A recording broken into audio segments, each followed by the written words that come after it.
ngày nay chết đi cái bàn chép trong chết đi cái bàn champion là cái màu châu châu là restaurant này nè chả là có happy đây nó trong chết đi này nó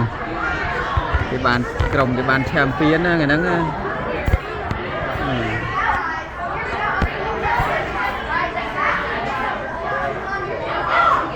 anh nhảy để chạp cho bốc chẳng nè để chạp cho bốc chẳng này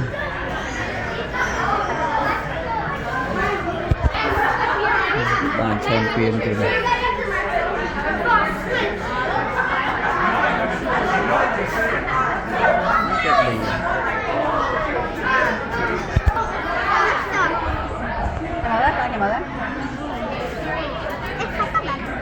chết là mục không ní cái la co môi đài này thì tiền nó thời ban champion kia đài ở thế mà từ champion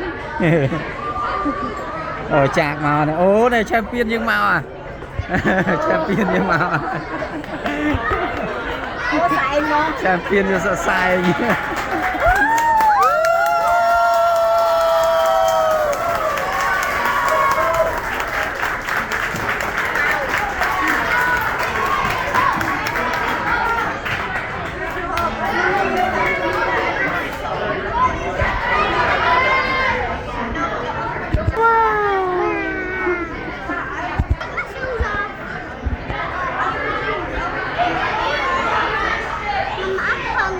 mấy nè cô ăn champion sờ bài chưa đó nè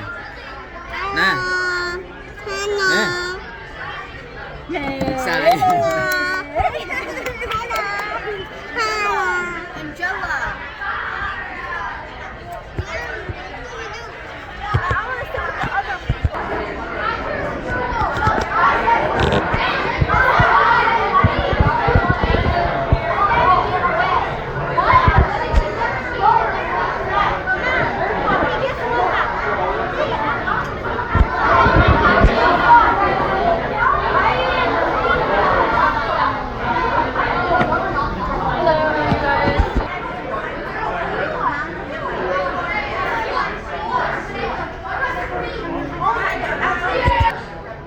lụt